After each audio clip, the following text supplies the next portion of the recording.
Thanks to everybody for joining us here today and having me out to do this. I've given a lot of talks over the past couple of decades. This is literally the first one I've done on this topic, which is kind of interesting considering how much time I waste on this topic in terms of my research. Normally I would be up here talking about national security issues or information management, and it's wonderful not to be doing that today, so thank you very much. This is what my wife and I do instead of playing golf, which is to chase Bigfoot, research elves in Iceland, ghosts in Scotland, the vaults of Paris. We've been all over. We're going back to Scotland again this year, so that'll be a lot of fun. The Victorians had an old tradition of telling ghost stories around Christmas time. So today's talk is going to be kind of ghost heavy, I think, because not only are they one of the easiest things for researchers to research, actually get results, and kind of uncover the nature of the mystery. Around this time of the year, it's fun to keep that tradition alive and go with the old ghost story. So think of this as sort of your late Christmas ghost story. If you hang out on the internet or back in the old days of the BBS community, it's always been kind of contentious a little bit in the skeptic community about wasting time investigating the paranormal. You know, a lot of investigators always have to have this disclaimer whenever we get up to talk about these issues. Why aren't you working on medical fraud? Why aren't you working on health issues? Why aren't you working on the media? Well, you know, skepticism has many different facets. But one of the things that I think is important to understand is that the paranormal in many ways has taken the place of a lot of our traditional religious institutions in the world. You run it if you watch a ghost show sometime. Those guys are not churchgoers, they're not particularly religious people. Their modern mythology, what I call practical mythology, is the paranormal. And a lot of people in our society are going that way as they reject traditional religious institutions, traditional church. They're not all becoming skeptics and agnostics and atheists. A lot of them are moving in this direction. And we've seen that before. In the 19th century, people were rejecting traditional faith and going into things like New Thought, Mormonism, Freemasonry, a whole other different world of ideas out there that were sort of on the fringe of what had been acceptable 100 years before. And one of the reasons why I'm interested in this stuff is my background is pretty diverse. I have a bachelor's degree in anthropology. I focused on cultural anthropology. Got a master's in history, and I've done my PhD work in adult education, which focuses on basically how people learn things, how, you know, we call that cognitive science. I just talk about it in terms of how people interact with physical objects and data to better understand their world and the world around them. So as an investigator of the quote-unquote paranormal, that's what I'm primarily interested in. There's a great quote from Richard Dawkins that came out last Christmas that he tweeted, and I think it makes that argument against why we do this stuff. He's talking about theology here. He says, again, accused of ignorance of theology, but what is there in theology to be ignorant about? Tell me one theological fact and I'll learn it. Ricky Gervais jumped on that and said, it's like being ignorant of witchcraft or astrology or Dungeons and Dragons. Well, fair enough. I like Dungeons and Dragons, though. But this is a refutation of that argument from an actual theologist who happens to be an atheist. And I think a piece of this is worth reading. She says, while the study of history taught me the story of humanity on a broader scale, the study of theology allowed me insight into the minds and hearts, fears and concerns of those in circumstances that were wildly different from my own. And that's what I've always been intrigued by. I was raised by an interesting mix of folks. I come from a Mennonite tradition on one side of my family. On the other side of my family, I come from what can only be described as a New Thought tradition. You know, my mom was into everything from Ouija to ghosts and spiritualism, tarot cards, all that stuff. So I grew up with that instead of a traditional church model. And so, you know, I'm an atheist, I'm a non-believer myself, but with time, I'm trying to understand what brings people to this stuff. Why is this important to them, and why is this a part of their worldview? And I think that's a case for skeptically investigating these issues. You can't turn on your television to the Travel Channel, the Learning Channel, the History Channel for more than an hour without hitting a show that's about Atlantis, Bigfoot. God, everybody loves finding Bigfoot, right? You can make drinking games about some of these shows. So these things are things that are in our national conversation every bit as much as medical quackery, what the latest fad diet is, that kind of stuff. And I think it deserves our attention as skeptics. It's not that I want to believe, it's that I want to know. I'm actually interested in finding out what actual facts lie at the bottom of some of our greatest legends, whether that's the Loch Ness Monster. The one that we've put the most effort into over the past year has been the Bell Witch of Tennessee, which we'll talk about a bit in a minute. You'll get some really some new information about the Bell Witch from this talk. Bigfoot, some of these kind of things that have been around for a long time. What we try to do is get to the earliest possible source material, where it all started, what events actually undergird the story, unpack that stuff and find out what it really means. And so that's kind of the methodology that we follow. It's a kind of mixture of history, anthropology, and old-fashioned detective work. A lot of what that means is spending a lot of time actually getting into this world in a deeper fashion. These are some things from our personal collection up at our house in Pennsylvania. You have to read about this stuff. You have to learn sleight of hand, magic, trickery, as James Randi always talks about. You have to understand the mythology from inside. Joe Nickel talks about this stuff. Because whenever you step into this world, you're not just stepping into it as a totally objective outsider. You're engaging in a realm of mythology that's unfamiliar to you. And as a result of that, it behooves you, if you're going to do this stuff, to really understand what people think a poltergeist is, what people think a demon infestation is, what people think Bigfoot is, that kind of thing, and to get your head around it from their perspective. So we do spend a lot of time doing that. I think there's basically, at this time in our history within not just the skeptics movement, but within the broader approach to the quote-unquote paranormal, 4 ways that people traditionally come at these kind of investigations. And they're sort of synonymous with some fairly famous individuals. The first I call the TAPS, the Atlantic Paranormal Society. Those are the ghost plumbers, the guys that have had a show on TV, it seems like for 10 decades now, where they basically roto-root by day and hunt for ghosts at night. And they have this TV show, and their whole thing is about, we believe your story, now we're going to go to your house, set up some scientific equipment, and find the ghost for you. They call themselves skeptics. But they do. If you watch their program, they do that. Finding Bigfoot's the same way. They call themselves skeptical investigators. They have their token skeptic on their show, who's a biologist. And their whole thing is, Bigfoot's real. We're just out there, threading that needle and finishing the project. That's not the kind of investigative work that we do. The second method I call the James Randi method. Everybody should know the amazing Randi by now. I mean, most of us grew up watching him on the Carson show, taking on people like Peter Popoff in a very dramatic way. He's working on a book right now that I hope he finishes called A Magician in the Laboratory. And it's basically about not debunking, but about applying a more pure scientific method, a controlled scientific method to understanding these cases. Basically, if you claim to have ESP, he wants you to come into a laboratory and through a double-blind or triple-blind process, prove it. And if you prove it, you get $1 million. He sweetens the pot with $1 million. It would be great if we could investigate the kind of cases that we run into that way, but we can't. We can't go to the Edinburgh vaults, take it apart brick by brick, run that kind of analysis. A lot of the times when we do these investigations, we're approaching it like a private detective. We may not even be representing ourselves as skeptics. We did an investigation at Gettysburg where we came in as believers and participated, took our notes, saw what we could see, and unpacked it later. So I think the Randi method is a good approach in some ways, but in the field, it may not necessarily be the one that's going to get you access to the kind of information you're going to collect.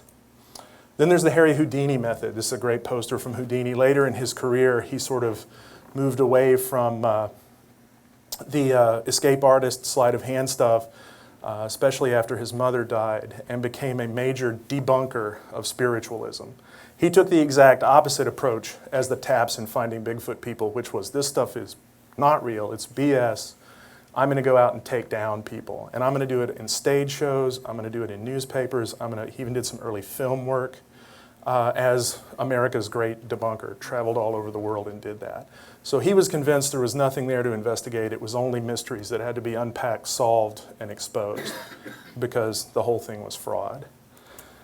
And then there's sort of the methodology that I grew up with, what I call the Robert Baker, Joe Nickel method. Robert Baker is famous for a quote, "There are no haunted places, only haunted people." It's often misattributed to Carl Sagan, interestingly enough. He was a professor at Kentucky and a psychologist, not a parapsychologist, a real psychologist. And what he was interested in was going, okay, is anything really going on here? If something's really going on here, what is it? Can we find that out? And if something's not going on here, why do people think there is something going on there? And his most famous student was Joe Nickel, who we all know from Buffalo, New York, the world's only paid paranormal investigator, which is a job I think maybe a lot of us in this room would like to have someday. So what we're going to focus on mostly is what I call the Baker-Nickel method of doing these kind of investigations. It's not armchair skepticism, it's not debunking. You go to the field, you collect data in the field, you unpack things, you do the historical research, the physical research, and you actually try to find out what's going on. The first question we ask ourselves is, did it happen? Did the phenomena that's claimed actually occur? Believe it or not, in probably about 90% of the cases we've looked at, the thing that supposedly happened, it never happened. It just didn't happen. And a whole mythology has been built up around a hoax, a mistake, an error, a mispublication in some cases. There's no reason to even go into the field if you can dismiss your case while you're still in the library. And we find that a lot in a lot of instances. If it didn't happen or doesn't occur, what did happen? Well, a lot of times it's just a hoax. It's just fraud. But to make a fraud case or to make a hoax case, especially whenever you're dealing with something as famous as the Loch Ness Monster or the Bell Witch, you have to go the extra mile. You have to do a lot more research. And I'm going to take the Bell Witch case here and unpack it for you to explain how you do that. If the event did happen or the phenomena do occur, can we explain it? We actually do run into some stuff where the things that people say happens at some of these locations actually happens. In my experience, it's always been a misinterpretation. We come at this stuff from the point of view of someone who's interested in information and understanding information. A lot of times the stuff that we run into in the field is people interpreting a piece of information incorrectly, and we'll give you some examples of that. Are we explaining or guessing? I think a problem that we run into a lot of times is you get in a hurry and you go, okay, it's obvious this is what happened. You know, I don't have to go out and do this. I know that the noise that the people describe in that house can be attributed to the print shop down the street or to the taxi stand on the street. I don't have to mess with this. You get out to the location and you find out that's not the cause of the noise at all. There was a speaker in the roof and somebody was hoaxing the thing. I find that a lot of times people get 90% through the door on an investigation and then they stop before they've got all their pieces together. That certainly happened with the Bell Witch in a couple of situations, and a lot of good skeptics were kind of hung up on that for a long time. We've done additional research now and really have a handle on what actually happened. Then the question is, what if we can't explain it? When you watch the ghost shows, when you watch Finding Bigfoot, you know, they're not ghost hunting, they're anomaly hunting. They're looking for things that don't make sense and that are weird, and then they go, that's a ghost, or that's Bigfoot, or that's a space alien, or insert your thing of choice. That was God, you know, divine intervention or whatever. A lot of times, when you're doing this kind of research, you're going to see some stuff and you can't solve the mystery. I'm going to talk about one of those at the end and completely crush all my credibility at the end of this talk. And you just have to go, I don't know. I can't solve this case. It's beyond me. I'll have to revisit it later. But that doesn't mean that you've had a paranormal or supernormal encounter. And I think that's where a lot of people get this kind of work badly wrong. Okay, let's do a little experiment. If you know what this is, please don't shout it out loud. But take a look at this picture. Get it in your mind. It looks like a big tadpole. The thing at the bottom there is supposed to be a roadway to give you some perspective. Keep that in your mind. That is the first appearance of one of the world's most famous paranormal critters. Here's the description from which that drawing was made. There's no reason to read it out, but it says he saw no definite head, but this was across the road before he had time to take the whole thing in properly. It was in sight for a few seconds. The creature was of a loathsome-looking grayish cover, like a dirty elephant or rhinoceros. It had a very long and thin neck, which undulated up and down, like a tadpole. And it's crossing the road. Folks are driving on the road. This thing slithers up, slithers across the road, passes in front of them. They get a quick look at it. Here's the first ever photograph of that creature. Does he look any more familiar now? Again, this is the first time he was ever captured on film. Of course, that's what it's supposed to be. It's the Loch Ness Monster. That first account of Nessie is one that you will rarely find actually recounted on any television shows about it, in any books, anywhere. Unless you go to Wikipedia, and for a lot of years that story wasn't even there, or some of the quote-unquote debunker Nessie websites, I think it's lochness.com, you won't find out about the Spicer sighting of the Loch Ness Monster, which was the first actual documented sighting of the creature. It occurred on August 4th, 1933, and the account appears in the Inverness Courier. The following year, a guy called Rupert Gould did a book on the Loch Ness Monster. It's a very difficult book to find, in which he basically says the whole thing was a hoax. So from the very beginning, there were questions about Nessie and what she meant to the Scottish community. What I find particularly interesting about this is that no one today describes the Loch Ness Monster as a creature that goes on land, that has no body and that looks like a tadpole.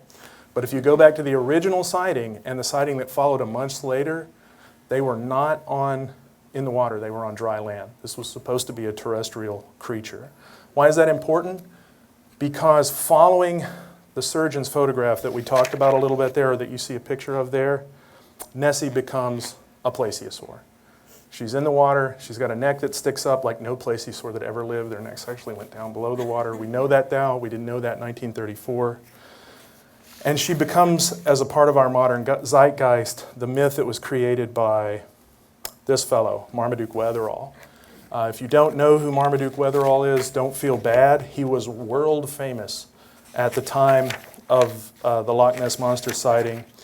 He was a traveler, an adventurer. He was kind of the, who's that guy that hosts everything on the Travel Channel? He was that kind of a guy for his time period. Big game hunter. He was from South Africa.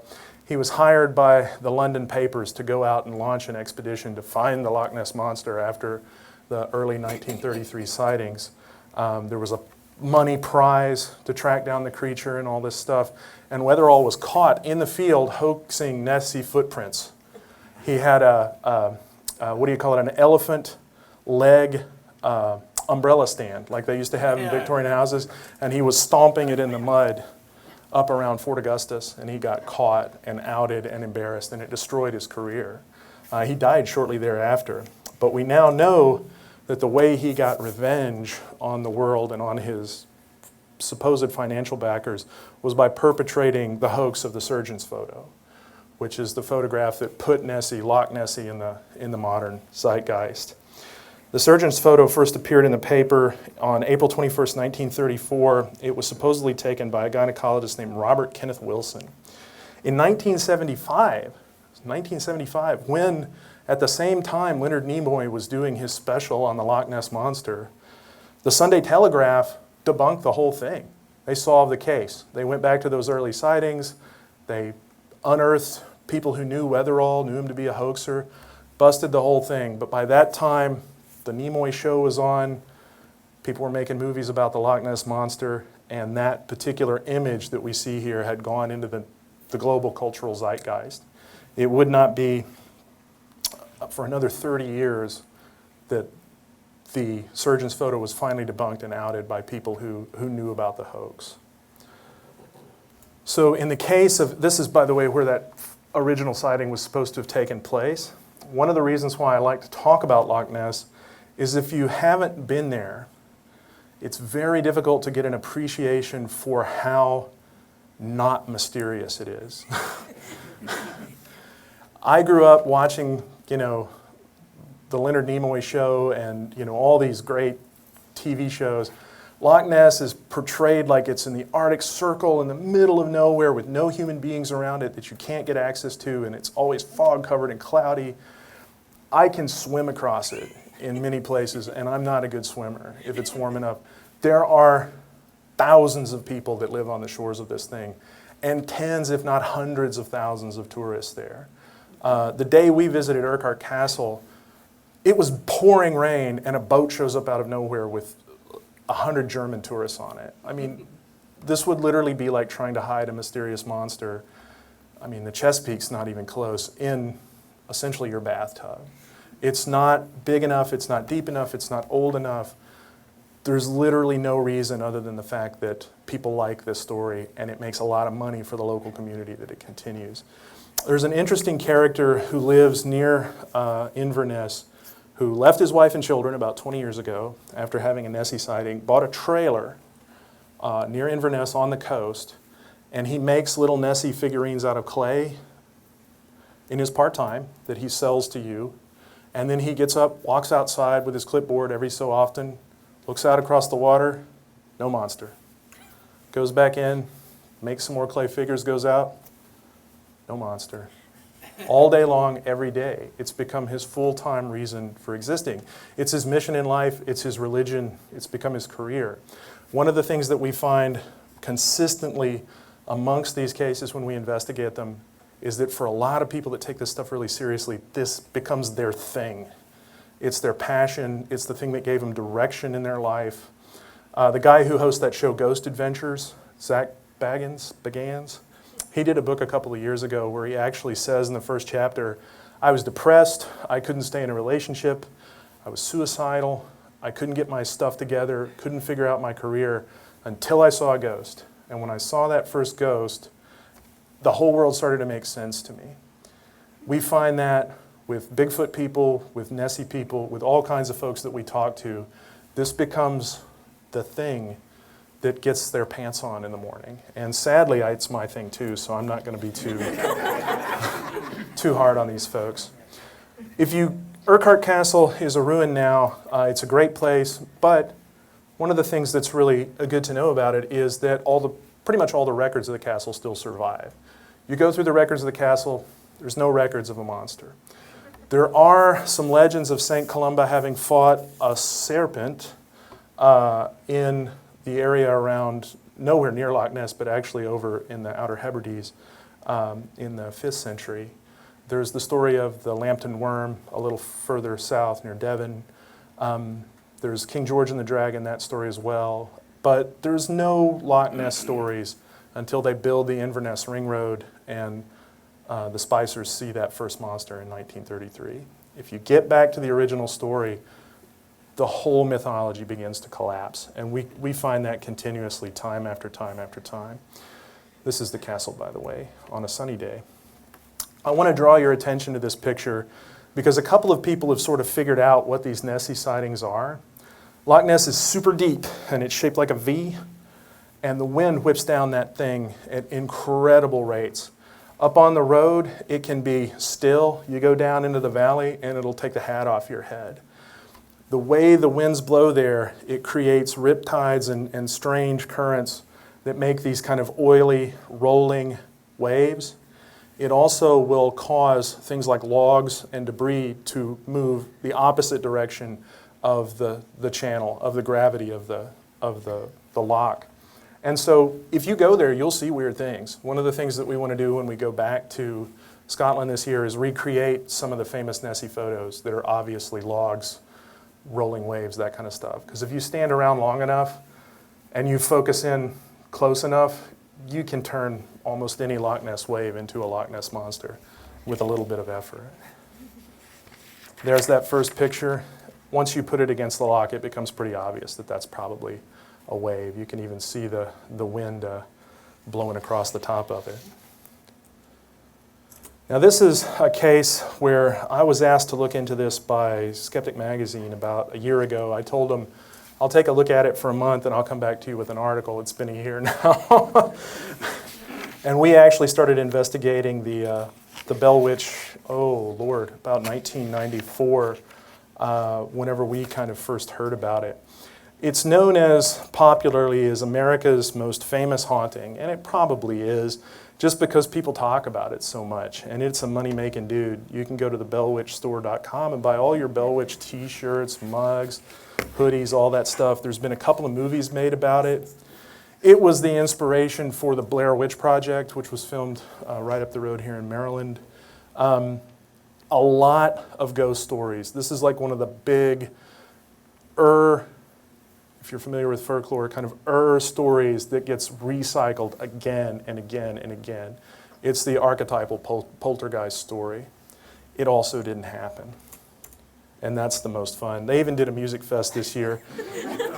The Bell Witch has become the cash cow for Clarksville and that part of Tennessee. They were really hit hard in the 90s and the early 2000s. And they were a community that rejected this story for years and years, didn't want anything to do with it. In recent years, it's become their reason for being. Here's a little historical marker that gives the basic story. You don't really need to know much more than this. To the north of this site was the farm of John Bell, an early prominent settler from North Carolina. That's true. John Bell Sr. did settle in that area. He became the scion of the Bell family that led to Bell County. There was a governor named Bell. Very famous guy. Some early Texas settlers were descended from this guy. One of our governors is one of his relatives. According to the legend, his family was harried during the early 19th century by the famous Bell Witch. She kept the household in turmoil, assaulted Bell, and drove off Betsy Bell's suitor. Even Andrew Jackson, who came to investigate, retreated to Nashville after his coach wheel stopped mysteriously. Many visitors to the house saw the furniture crash about them and heard her shriek, sing, and curse. Now, when I was in Texas, I was on the advisory panel for the Texas Historical Commission that evaluated markers. The one markers that we didn't take very seriously were the ones that dealt with supernatural events, because we knew the community wanted the marker, they were willing to pay the money, and if we actually made them do the research beyond the folklore, they'd never get their marker. And that's certainly true for this Bell Witch marker, because most of the stuff on here never happened, and we're going to unpack that. This is a basic timeline of the famous Bell Witch events. If you've never heard of this story, this will get you up to speed pretty quickly. So John Bell Sr. in 1817 sees a critter running around on his property. He tries to shoot it. He can't shoot it. It moves into his house. Over the next couple of years, there are knockings, rappings, bangings, all your classic poltergeist stuff that takes place in one of those encounters. Then the thing starts to sing hymns, spirituals. It begins to talk. It begins to give prophecies of the future. And it threatens Bell and his family. It decides that it hates John Bell. It claims that it was summoned by a woman called Kate Batts, who was one of Bell's neighbors. She was a real person. The Batts family did live next door to Bell. Bell did get into trouble with them in real life, in legal proceedings. We'll talk about that a little bit later. The thing supposedly harasses Bell. According to the accounts of the story, it became famous across Tennessee. People came from miles and miles around to see it. It became so famous that General Andrew Jackson goes down to see it. Jackson tries to get in. The witch, using its psychic force, stops Jackson's wagon from approaching. Jackson chickens out. His entourage splits. They supposedly leave behind accounts of this stuff. Bell is eventually poisoned by the witch. The family wakes up one morning and hears the witch cackling all around the house and screaming about how I've poisoned old John Bell. Old Johnny Bell's going to die. He dies on December 20th, 1820, which actually happened. The year later, the witch claims that it will leave and return in 7 years. In 1828, the witch comes back. It leaves again, claiming it'll return in 107 years. In 1846, Richard Bell writes a diary detailing the Bell Witch story. In 1849, this is an interesting piece of this puzzle. The Saturday Evening Post, the famous Saturday Evening Post, runs an article on the Bell Witch blaming Bell's daughter Elizabeth for creating the witch. 1857, Richard Bell gives his diary to his son Alan. In 1880, our real centerpiece of this story, a man named Martin Van Buren Ingram gets the diary from Alan Bell. In 1886, a book called Goodspeed's History of Tennessee, which if you ever find a copy, buy it and stick it on eBay because it's worth a bunch of money, is published featuring a small paragraph, about 8 lines, describing the Bell Witch. It turns out that M.V. Ingram is the source for the information that goes into Goodspeed's.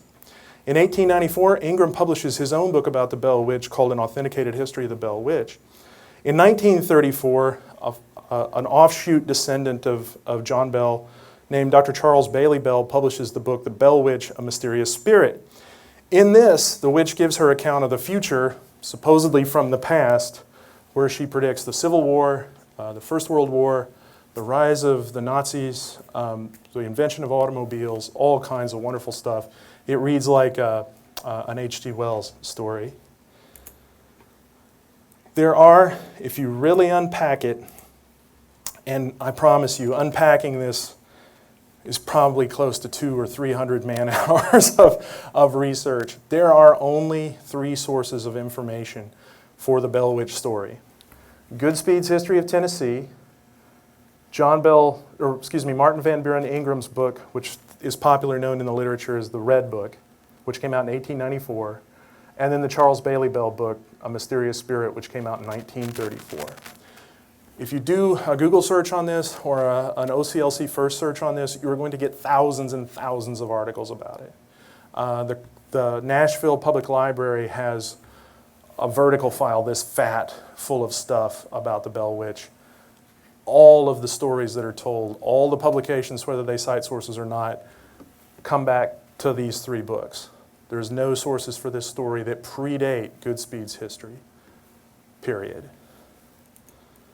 Once we understand that, and we understand what really happened in the lives of these people, and we understand that at the time Ingram began telling this story, all the Bells were essentially dead or gone. Anybody who would have actually witnessed this stuff, including members of Jackson's entourage, were dead. Ingram appears at a time when it was perfectly safe to tell this story and to make it up out of whole cloth. That, for many years, was people's hypothesis, that Martin Van Buren Ingram had simply made this thing up. The problem with the Red Book is it is chocked full, cover to cover, with primary source citations. The Saturday Evening Post, this diary, accounts of soldiers, all this stuff. And he gives specific dates. He gives specific names. To really get this research right, you have to go through that book, track down all those sources, and find out if those things had really happened. But he was super clever in that he knew what sources to pick to make them extremely hard to research. And that's why we come back to that Saturday Evening Post. Once we begin to unpack this story, we find out how much of this stuff actually disappears off the timeline. Bell dies in 1820, we know that. All of these things come from one of those 3 books. But then we've got this one that's pretty tough to debunk, man. I mean, if the Saturday Evening Post covered this story in 1849, we ought to be able to find that out. Go to your local library and ask for the 1849 run of the Saturday Evening Post. They'll tell you it's not there, doesn't exist. The reason why is the Saturday Evening Post had publication problems in that year. They didn't do a lot of circulating that year, and there's only a handful of copies of that print run that still exist. One of them is at the Library of Congress. Joe Nickel looked at one, I believe, at the New York Public Library. And if you go to the Library of Congress and ask for it, they'll tell you they don't have it. It took us, 4 or 5 trips to finally get them to go back to their vaults and pull out the paper and the old 16mm microfilm to admit that they actually had it. Ingram was a savvy researcher. He was a newspaperman. He was a publisher. It appears he was some kind of an amateur folklorist, and he knew exactly how to thread that needle and drop his sources in. The Clarksville Library took the Saturday Evening Post. They didn't have the 1849 run. He knew when to tell this story. If you pull that 1849 Saturday Evening Post, there's no Bell Witch story in it. But most people wouldn't have known that then. Once you know that, the whole thing falls apart. The diary is an interesting question because it doesn't exist today. Nickel recently, and I mean recently, I'm talking within the last 3 or 4 weeks, did a literary analysis comparing the diary to the other things that N.V. Ingram had written, and his conclusion is that they're written by the same author. One of the things that I find particularly interesting about it is that there's all kinds of allusions to Masonic lore and stories in the Red Book. Most of those come from Albert Pike's book about Masonry that was written in the 1870s and 80s. Most people are not Scottish Rite Masons in 2015. It's very difficult, unless you're steeped in that lore, to kind of understand what that stuff is. But a lot of the references that he makes in that diary had not entered the Masonic zeitgeist as early as 1817 yet. They hadn't developed all those different practices, beliefs, and symbols at that time period. Goodspeed's history, after you do a little bit of research, you discover that one of the major contributors to Goodspeed's history was Martin Van Buren Ingram. So the one story that predates the Red Book actually comes from Ingram himself. And it doesn't contain very much information. It's about like that historical marker. Now, what really happened? We know the ghost story was bogus, and historians have kind of thought it was bogus for a while. But there's a story there. Something happened. There was a reason why Martin Van Buren Ingram perpetrated this hoax, and there was a reason why it stuck around for so long and why it's become a big money maker. If we start to really learn what kind of person Old Bell was, we find out that he was not the most savory character in the world. These are from the minutes of the Red River Baptist Church from 1817 and 1818.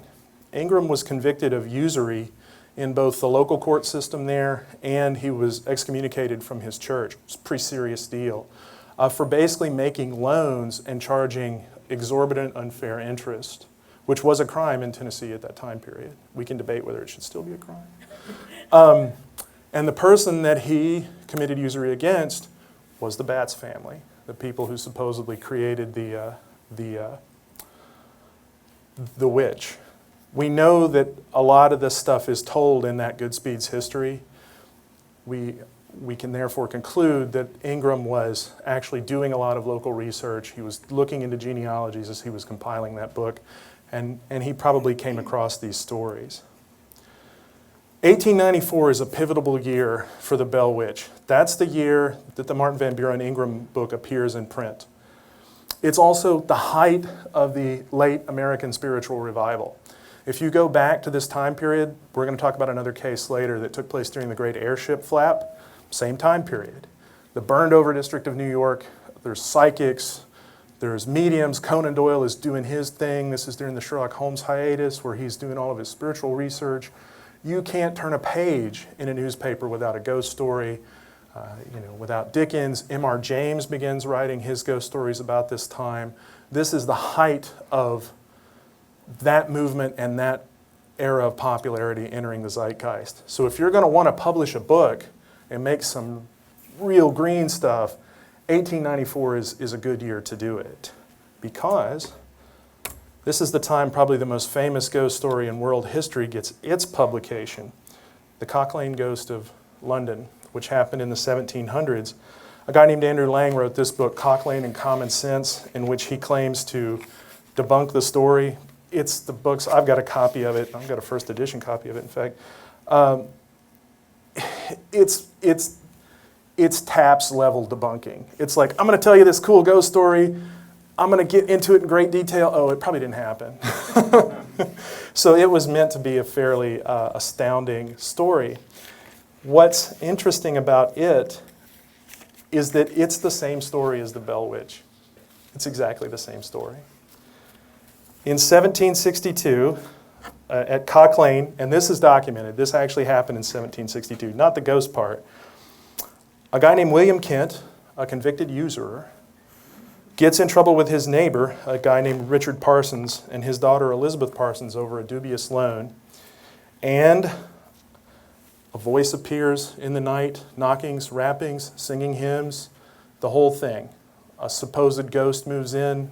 They don't know what to call it. They don't call it a witch. They call it something differently. It terrorizes the people. It poisons one of the women that's involved in this with arsenic. It's actually William Kent's common-law wife, Fanny, is poisoned by the ghost with arsenic. She dies. She actually did die. Seances were held. People came from all around to see it. It was in all the newspapers. A famous general shows up to debunk the whole thing and gets his butt handed to him by the ghost. This was, I got to get this right, the Duke of York in Albany confronted the ghost via seance on January 30th, 1762. There's your Andrew Jackson analog. If you line up the pivotal points in this story, they're almost identical to the pivotal points in the Bell Witch story. Now we can guess perhaps where M.V. Ingram got the Cock Lane ghost story from. Now we have to figure out if M.V. Ingram knew the Cock Lane ghost story. That's a little bit trickier. Ingram was a newspaper man. He published a newspaper called the Daily Tobacco Leaf out of Clarksville, Tennessee. And after it joined with another paper that's still in existence, he took over its editorship. But in the late 1880s and early 1890s, Ingram was like 80% of the publication of that paper. He was writing the articles, he was doing the editing. We know that by looking at directories to see who worked for the thing, and they only had like 3 employees. If you start to unpack the Tobacco Leaf, you find this reference from December 6, 1890. A couple of years after Goodspeed's comes out, a couple of years before the Red Book is published. It's very difficult to read, but what it actually says is, this is a review of a play that he saw. The comedy was full, and it's my wife's handwriting this time. The comedy was full of brilliant sarcasm upon the prevailing passion for the oratory and the belief in the celebrated Cock Lane ghost. So we know that M.V. Ingram knew the story. He had heard the story. So that gets us to the point where we're not guessing anymore. You can start to wrap this story up in a neat bow. We also find out that, I didn't bring all these slides, you didn't need to see them, that he was running stories about the upcoming publication of the Cock Lane Ghost book in 1894. That was big news in those days. And what I really think happened is he saw that book coming. He was like, this is going to be hot stuff. I'm going to get my book out at the same time and make some mad cash. If you go to 1894, the Bell Witch story is covered nationwide. San Francisco Chronicle, New York Times, the Times of London. He writes a story, gets it on the wire, gets it on the Telegraph. He could do this as a newspaper editor. It goes all around the world and he sells books. And he's basically just cribbed the Cock Lane ghost story. Now, you have to ask yourself, well, you know, you're leveling some accusations at this guy. Do we know anything about his character? We actually do. He was not a scrupulous guy. Go back and read the Clarksville newspapers for the time when he was publishing. Dude was in trouble all the time. And he was always suing people. He was always getting sued by people. He was a radical Republican, which, you know, my sympathies as a historian tend to lie with the radical Republicans in the South at that time, but that's neither here nor there. This is a story from August 17, 1872, published in a local Clarksville paper, where he's basically committed election fraud. He's taken and bought the votes of some local illiterate African Americans and stuffed a ballot to get his candidate elected in, you know, at the same time that the Democratic Party is back on the rise in Tennessee. And so the guy wasn't scrupulous. So we know, for good, bad, or indifferent, that he loved ghost stories. He was always running them. He loved the spiritual movement. He knew about Cock Lane, and he was a little bit shady. So I think we can finally at last close the case on the Bell Witch. It didn't happen. M.V. Ingram made it up, and it's still with us today. And this is why. It is the reason to go to Adams, Tennessee. Canoe rental and the Bell Witch cave. Ink. And they mean that ink. There's been some people who have tried to publish things using the Bell Witch as a name, and they've gotten sued. These guys will turn around and sue you. They've tried to copyright it. And, you know, they've sent webmasters cease and desist orders for using that kind of stuff. This is our own photograph that we took when we were down there. Once you pass that sign, there's no photography or cameras allowed, period, even if you pay the money. You're not allowed to take pictures whenever you go in there. They carefully screen the ghost hunters that are allowed to go there and film the place. TAPS has been there, of course. I think the Ghost Adventurers have been there. A bunch of places have been there. There's no reason to go there. I mean, that takes us back to that Finding Bigfoot TAPS model of investigation. It didn't happen. If you do the historical research, you know it didn't happen. But people go down there and get beat up by the Bell Witch all the time. Just go to YouTube and you can see people getting their hair pulled and all this stuff. Now let's switch gears a little bit and talk about another story that took place about the same time. This is The Man from Mars. And this is the first case that my wife and I actually gave some serious consideration to way back in 1993. And in 1993, this story was not known. There was no website, the web hadn't come around. This was something that was not known outside Dallas. It would occasionally get covered on the local news. That's how I found out about it. Today, this story is hot. The History Channel has done 2 stories about it. The community has embraced themselves as the Roswell of Texas. The web's full of stuff about it. Apparently the Martian is now a ghost, and you can go out there and commune with his ghost. He's not just an alien, he's the ghost of an alien now. So you can go out and do a ghost hunt there, and you'll see from the pictures part of the reason why. Supposedly on April 19th, 1897, a Martian in what's described as a flying saucer crashes into the windmill of a guy called Judge Proctor. It goes down, the Martian dies. I'm serious, he's baptized by the community and given a Christian burial in the local cemetery. They scoop up the remnants of his ship and dump it in Judge Proctor's well. And S.E. Hayden, who was a local cotton merchant, in the literature, he's always referred to as a reporter. He was not a reporter. He was a cotton merchant who sent in wire reports from all over North Texas. Sent in this report, and it was promptly forgotten about. In 1977, the Dallas Morning News had a reporter who covered the aviation beat who dug this story up on his research and turned it into the modern phenomenon it is now. He tried to get permission to exhume the alien. He tried to get permission to dig into the well. At that time, the community was embarrassed by this thing because they knew it was a hoax. So they told him to go packing. And then what really did it, like when Elvis dies at the height of his career, he becomes famous forever, the guy died. And all the folks were like, oh, he was killed by the government. So you got the conspiracy angle, you got the tiny town. Yes, sir. How do they know it was a Martian? Was there a license plate on the... No. There's, in the newspaper story you can read here, apparently a local guy who was familiar with astronomy knew that the guy was from Mars. So there you go. It turns out the local guy who was familiar with astronomy was actually the illiterate town blacksmith. That was part of the joke. So this is my notebook from back in the days. This is just for nostalgia purposes. Pre-computer, this is how we used to keep our notes. But this is one of those things where we tried to unpack all the sources and all the resources about it, and we're really learning how to do these investigations firsthand. Again, only the one story. Everything goes back to that S.E. Hayden account. Nobody else in any of the neighboring towns saw this. Only this one guy.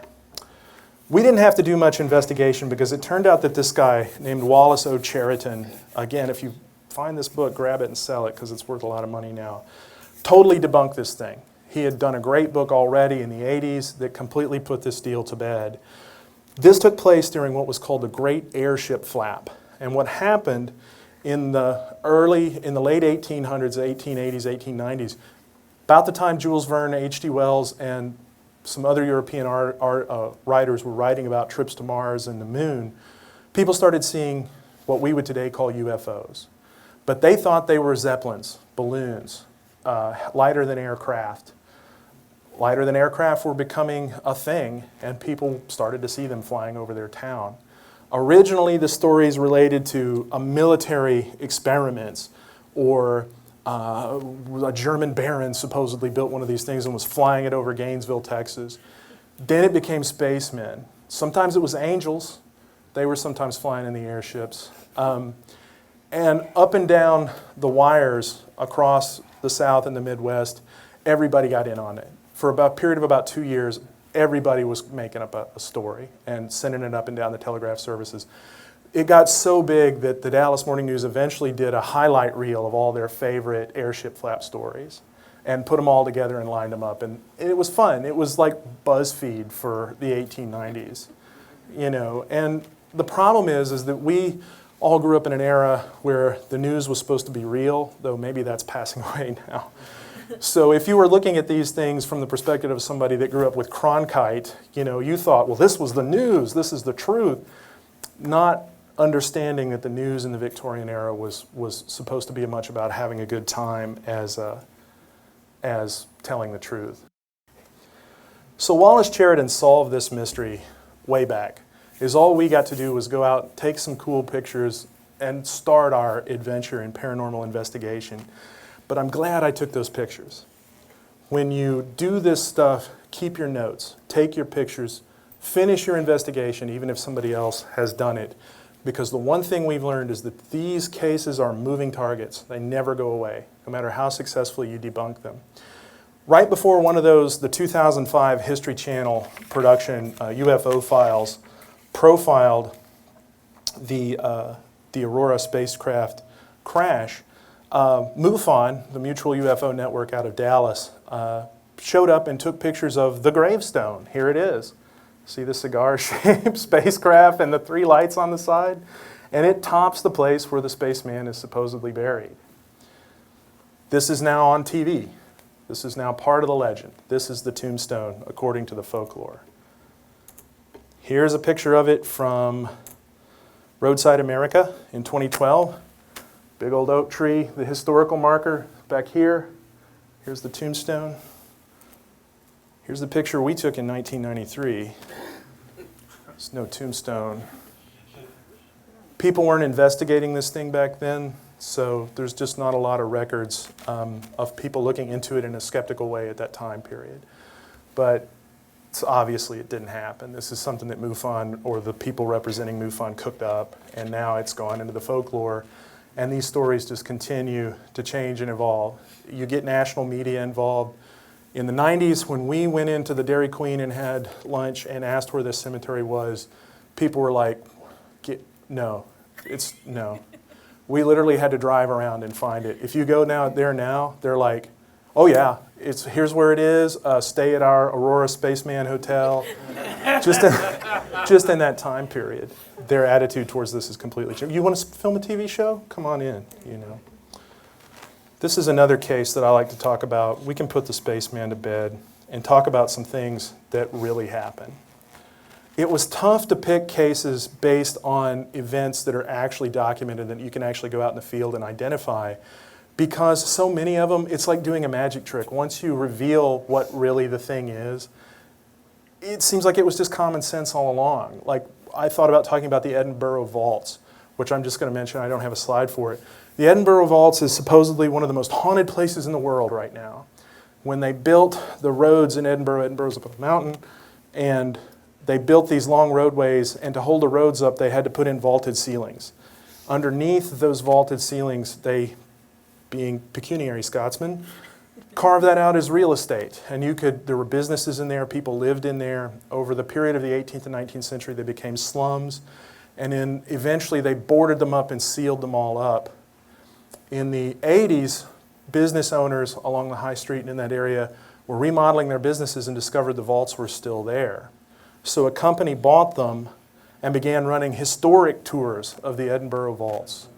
Historic tour doesn't sell tickets. Within the period of just a couple of years, the vaults became haunted. It's supposedly haunted by a guy named Mr. Boots who throws rocks at you. And if you go down and take their ghost tour now, it's not a historic tour, you will get a rock thrown at you. It's because they have people hidden in the vaults throwing rocks at people. And we found this out because we weren't terrified. Because they take you down at midnight. You're drunk, it's midnight, you're under the city, the place is terrifying. It's dark, and if you're not huddled up with a crowd, you know, you're not going to see what's really going on. But we were kind of hanging back, and there was one point where I looked at Vicki and I was like, there's a dude in that hole. And she's like, what? And I'm like, there's a guy right there. And I looked down and I could see him, and he was And I was like, that's what it is. They have people in there. So it's just debunked that easy. Once you reveal that it was just a cheap hoax, all the fun goes out of it. This one is interesting, though, because this actually has some science. This is the Faust Hotel in New Braunfels, Texas. It's a really old historic hotel that's been under continuous operation, which is rare for a historic hotel in Texas, since October 12th, 1929. They have a brew pub. If you're ever in New Braunfels, check it out. It's real good. And they have a haunted floor where the ghost manifests himself as the smell of cigar smoke. Now, people have taken some ghost photos that we can dismiss as pareidolia. They've heard things in the hotel that sound like people walking around. It's an old wooden hotel. But the ghost cigar smoke is the thing that continually manifests itself. And the reality is when you go to the haunted floor, it smells like ghost cigar smoke. You can't smoke in the hotel. Nobody smoked in there for years. And it was really weird because when we were walking around, we were there in the summertime. When we did this investigation, it was about 103 outside. The thing you want to notice about this hotel is that the rooms have window unit air conditioners. The hallways do not. So it's 80, 90 degrees in these hallways. And the doors to the hotel rooms and the pantries are made out of lightly varnished cedar. And they're original from the days when you could smoke in the hotel rooms. Hot day, people are smoking, that cedar wood opens up, the oil, the smell, it gets in there. Cold day, the cedar wood closes. Hot day, you're checking in. You get into a room that was particularly smoky, that cedar opens up, and you get that smell up and down the hallway. It doesn't happen in the wintertime. It doesn't happen every day, but it's there, and you can identify it, and it's just noticeable enough that if you're not paying attention, it sort of hits you right in the face. And for some reason, it happens on this one corridor, which when we were there, we observed, because we have a ghost busting kit, that this was the hottest area of the hotel. It's a real phenomenon, but it's something, again, that if we go back to our ways of interpreting information, if you're primed to believe this place is haunted, boom, you've had your ghost sighting. You got your story. Now you got something cool to say about your honeymoon trip where you encountered the ghost. Now when you're laying in bed at night and you hear somebody staggering around upstairs, it's not a dude coming back from that very fine brew pub at 2 in the morning. It's a ghost walking around outside your hotel room. Smoking a cigar, yeah. This is a question that I owe to Blake Smith, who hosts the Monster Talk podcast. If you ever get a chance, it's a great skeptical podcast if you like this stuff. That he always proposes to his listeners, what is a ghost? Because how can we talk about hunting for something if we don't know what it is? I think I've got a really good answer for that question. I consider a ghost a collection of phenomena, typically mundane, which in certain circumstances believers ascribe to the actions of the dead or other supernormal forces. I don't think a ghost is a thing. I think a ghost is a thing, a collection of events that people ascribe to the dead, or if you're Ed and Lorraine Warren, to demons, or if you're a Japanese ghost hunter, the ancestor spirits. If you get enough of those phenomena in a place where they can be collected together and experienced congruently, and you get the right kind of person, Robert Baker's haunted person, you get a haunting. Because there's usually something at the center of these hauntings that you can actually identify and that's real. In that case, we're going to talk a little bit about the Ghosts of Gettysburg. This is Sax's Bridge, probably one of the most famous locations for hauntings in Gettysburg. This is a picture from angelsghosts.com. There's plenty of those online you can check out. This to you and me probably looks like cigarette or cigar smoke. The people who took this picture at Sax's, believing the site was haunted, call this ectoplasm. I ran into that same ectoplasm in Edinburgh when we were waiting to take that tour. This is a ghost. It's the ghost of a very fine Cuban cigar that was being smoked off camera. Same here. I talked a little bit about pareidolia earlier. Pareidolia is what some ghost hunters call matrixing, but it's a psychological phenomenon where you look at the carpet and you can see a face as Harris will tell you we're pattern-making creatures. We evolved to hear the rustle of the trees and go, that's a tiger. I'm going to take a couple of steps back. Our brains are designed to see patterns where they don't exist. That's why we can draw a circle, a stick, 2 lines, and 2 feet and call it a man, because that's what we do. The thing that's frustrating is that this particular piece of pareidolia made the front page of The Sun, June 1st, 2010 in the UK. People took that very seriously, and they continue to take these things seriously. I have a ghost that lives in my house. There he is. See him up there on the 2nd floor? My ghost is more famous, though. It's this guy. If you are inclined to, one of the reasons why I like this house so much is if you were inclined to believe in hauntings, you would think this house is haunted. It's got a grave in the backyard. It's creepy. It's barely remodeled. It was built in the 1870s. It's near a Civil War battlefield. And it's noisy. You turn out the lights at night. It's a row house, so the neighbors walking on the stairs next door that come in late sound like they're walking through our house. You see shadow play. The lights are old. The plumbing's weird. You know, if you were inclined to believe in ghosts and you spent some time in this place, you would think you were in a haunted house because it has that right collection of phenomena. I want to talk about Sax's Bridge and the Ghosts of Gettysburg because I love Gettysburg. First and foremost, I'm a historian.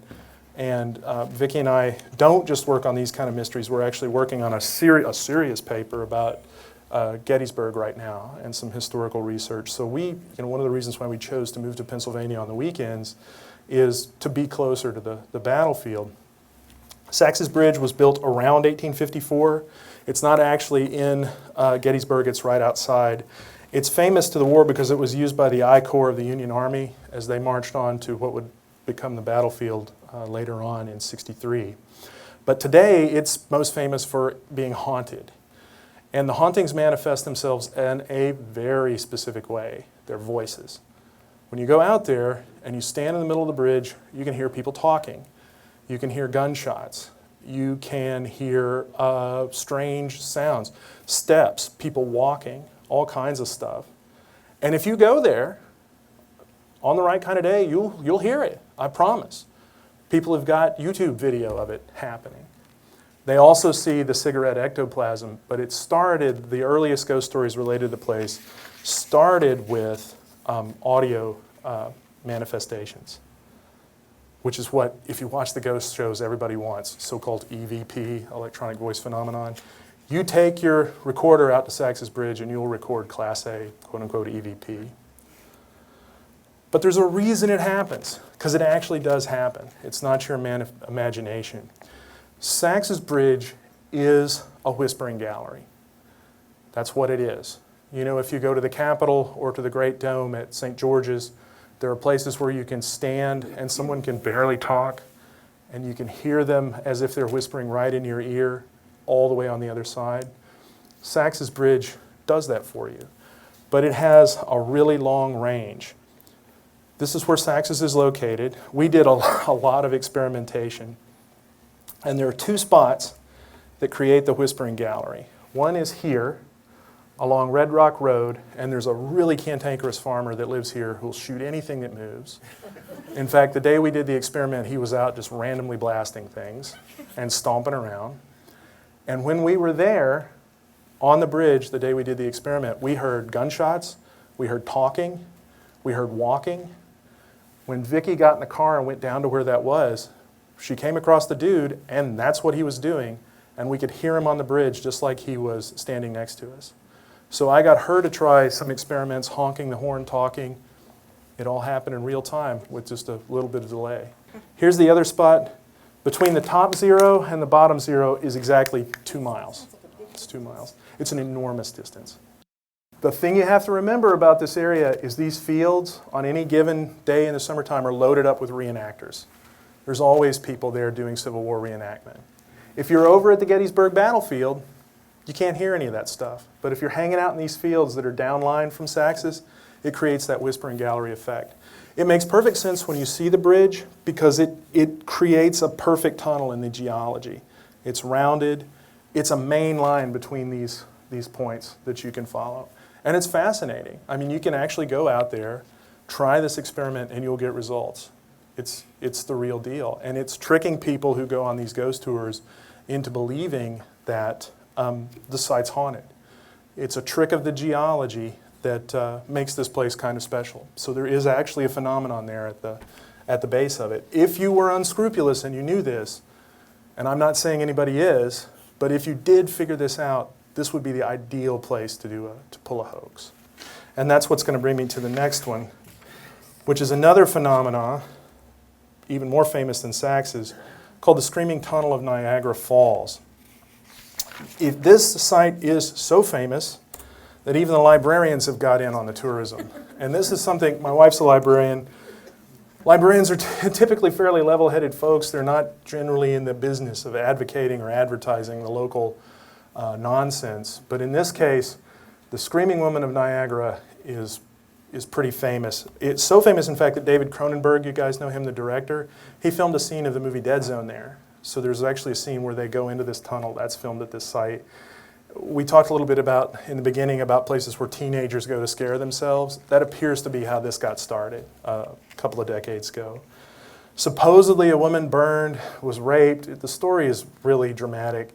We've done the historical research. There's no basis for it. The houses built in the region are all built in the 60s. It was farmland up until then with no structures on it. So there's really nothing to the story. We didn't think there was any phenomenon there. I think we were there about an hour and a half just tromping around before we finally figured out what happened. It's the exact same thing that happens at Sax's Bridge on a smaller scale. The exact same thing. And it's pretty fascinating. Here's the way the Screaming Tunnel sits. Here's Warner Road. This is the Queen Elizabeth Parkway that takes you back to Niagara. You get off the road, you go down a ditch, you go under this railroad tunnel. You can see, I'm about 6'3", what it looks like. And if you stand in the middle of it, you're supposed to hear a woman scream, and you're supposed to hear all kinds of voices and noises. When we were there, for the first hour we were there, we didn't hear a thing. Couldn't hear a sound. But there was a point where I was standing right about here. Vicki walked out behind me, was looking around outside, and was kind of mumbling to herself, and I about ran out, because it sounded like somebody was talking over my shoulder. It created that exact same effect, the whispering gallery effect, because of the shape of this thing. We also discovered there's tons of foxes in the area. You guys know what a fox sounds like. It screams like a woman. So there's native foxes, lots of them. We even saw fox evidence when we were there. The wooden trees make a weird noise, and when you're standing in this spot, the forest just comes alive. If you were hiding around that corner talking, like teenagers often do, you could scare your buddy pretty good. It's an unnerving spot. But what's interesting about Screaming Woman is that this appears to be one of the earliest haunted bridge stories to get into the mythology. And I'm still working on this one, but in looking at it, this is probably one of those stories that sort of got into the zeitgeist, it got into the press, and it got people interested in quote-unquote haunted bridges, 75, 80, 100 years ago. And that's sort of what we're trying to do, is to go to the originator of these stories and find out if there's anything to them. I want to talk about another haunted bridge that flows from that. The Bunny Man of Fairfax, Virginia. You can go out to this bridge and get run over because the cars can't see you standing there. This story is great. They've made a movie about it.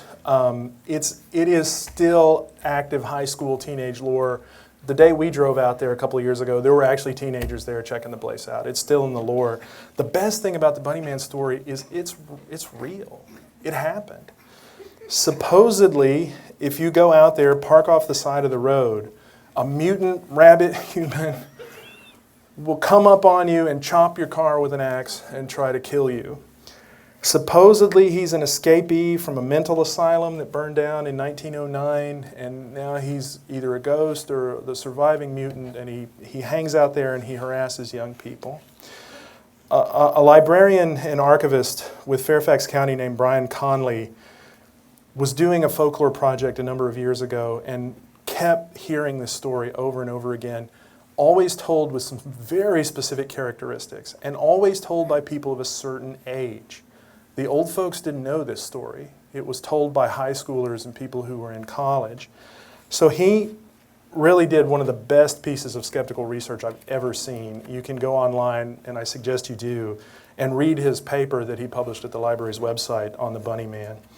He unpacked the story, found the newspaper reports, found the police reports, and discovered that on October 19th, 1970, a cadet from the local Air Force Academy and his girlfriend were visiting some family on Guinea Road in Fairfax County, and they parked by the bridge to talk. That's what it says in the newspaper story.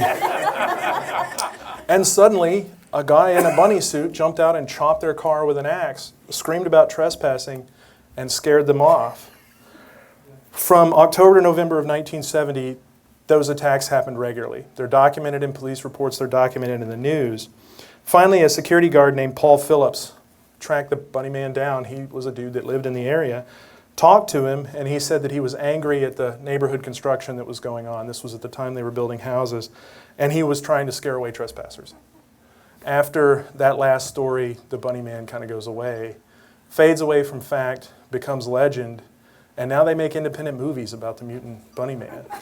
But what we're seeing in real time is a merging of the legend of the Bunny Man of Fairfax and the Goat Man of Bowie in Maryland. They're both teenage lore stories, and they're starting to merge. The Goat Man's supposedly a human hybrid who escaped a mental institution. Now the Bunny Man is that. And if you start to line these stories up side by side, they're merging into one story. And the reason why I find that interesting is back in Texas, we had a Goat Man. And the Goat Man story that we investigated is incredibly close to the one from Maryland. I mean, you line them up almost side by side. And that's one we're working on now. Why? Well, did people come from Maryland and settle in Alton, Texas and tell that story? Now, I'm going to flush all my credibility as a skeptic down the toilet with the dumbest possible mythology you can ever research. One of the things that I'm really interested in is Icelandic history. I'd always wanted to go there. I'm actually trying to teach myself Icelandic to read the old Eddas in the original language. I love Wagner. The Eddas were written on Iceland, the Wagner, all that stuff. So we'd always wanted to go there, but because we do this stuff, we couldn't go there without taking a look at the elves, the Huldufolka of Iceland. Supposedly, about 2 years ago, Iceland was building an extension of the ring road. There was a massive protest because it was going to cause them to destroy an elf house along the road. And they actually spent millions of dollars to reroute the road around this supposed sacred site where the elves live. A lot of people who do armchair skepticism, who've never been to Iceland, think it's all just tourism. It's just bogus and it's silly, and they're using the elf lore as a way to do backdoor environmentalism. Is basically the excuse you get. So we were always told that they put these elf houses in Reykjavik, and these are supposedly places where the elves can go and stay and live, and you'll see them in the tourist zones, blah blah blah. These are two elf houses from Vik. That is not the tourist zone. Probably very few Americans have actually been there. And the way the story started, and I have to tell it this way so you understand how your skepticism might be tempted to fail, or how when you engage with information you might be tempted to process it differently as you're being primed. We were in Reykjavik. We had gone to a bar that was recommended to us by some locals as being the place where you go to try all the local sort of under-the-counter beer that the tourists don't drink. We were the only people there. We went in January. It was beautiful. And we're drinking beer. We're talking to the bartender. We're the only customers there. Some folks we ran into in Boston were drinking beer with us. They all left to use the bathroom, and I was there with the bartender. And we were swapping beer stories. And I was like, "Hi, we got a thing going. Can I ask you a question? The elf thing, is that bullshit?" And he goes, "What do you mean?" And I was like, is it real? Do you guys really believe that stuff? And he goes, "I believe it. I've seen him." And I was like, no, you haven't. No, you haven't. He says, "Yeah, I've seen him. They're lights out on the horizon. I do these beer tours in the middle of the night, and I take people out, Americans, locals, people from Britain. We go to this cave where the elves live. We go out to these sites. And we drink beer under the stars, and we tell old Icelandic stories." And he's like, "Everybody in Iceland is a storyteller." And it's true. Something like 80% of all Icelanders have a book published. Seriously, it's true. They're great storytellers. And on some nights, we see these lights that appear on the horizon. They show up, go up in the sky a little bit, they flash out, and that's the elves moving across the horizon. And I was like, okay, dude, make a little note about it. Icelanders really believe in elves. This will be great in my paper. So we were exploring the area around Kelder, which is the oldest occupied region of Iceland. There's a farm that's been there for a little over 500 years, and they've been farming that whole time. Most of the structures are still there. You can go see them. We were out very late at night. We were going out to Kelder around midnight. We were driving across the road. All of a sudden, in front of our car, that pops up. Some moving light on the horizon. Pops up out of nowhere. Goes up in the sky a little bit. Moves along the horizon. Disappears. It's gone. For something like 4 hours, we circled back around, and this thing kept appearing, reappearing, disappearing. I couldn't get to it because the ground was permafrost. It was frozen solid. There was an 8-foot deer fence to keep the caribou in from this guy's farm. I couldn't get over there. This was as close as I could get with pictures. When we got back the next day and investigated this site, there was nothing there. I thought originally it might be a Fata Morgana mirage, like the lights down in Texas are, where cars reflect light on the horizon. There's no town back there. You can see Hella off to the side. It's a little tiny town. There's no city over here at all in the distance. That's Elishfakul off in the distance, the volcano. There's just nothing there. There's no road. It's an open field. It's empty. There's no phone poles. There's no trees. There's no houses. There's literally nothing there. So this is a blow up of the thing. I thought at first there was going to be a light on a pole. Now, am I saying that's an elf? No. Because that would be goofy. What I'm saying is that I saw something I can't explain. And that's what we do this for, is to find experiences that are unique and experiences that have led to people to interpret these things differently. What I can say about this is, unlike the Faust Hotel with the smoking ghost, I went to Iceland, somebody told me what an elf looked like, I saw a thing that looked like an elf, and I can't explain what it is. That doesn't mean I saw an elf. But as an armchair skeptic, it doesn't mean that I can guess and say, I know what that was. Because I don't know what that was. I could guess that it was a seismic phenomenon. We were on, this place where we were at did have an active, I mean, the day that we were there, they actually had the truck out. And the truck is hilarious because it's got a little volcano on the side and a circle with a slash through it. And these guys come out when volcanology takes place off the side of the road. They fill it in. So we were right on top of that area. But if I were to say that, I wouldn't be being a skeptic, I would be being a debunker. I would be an armchair researcher. And this was frustrating because, you know, my wife eventually actually had to pull me away from this. She was like, you have to go home. You know, you can't go out there. We can't book another week in Iceland and try to figure out what this is. You have to just be satisfied that it's a mystery that you can't solve. I'm not satisfied. We're going to go back and figure out what it was. But the holy grail of the work we do, all the hundreds of cases we've looked at that fall by the wayside as soon as you do the research, is to find something that's truly interesting, that's unique, and that might give us a window on the experiences that people share. If I saw this and I had elf lore in my local story and I was not skeptical, I would say, it's an elf. Let's go have a beer. All right, folks, thank you very much.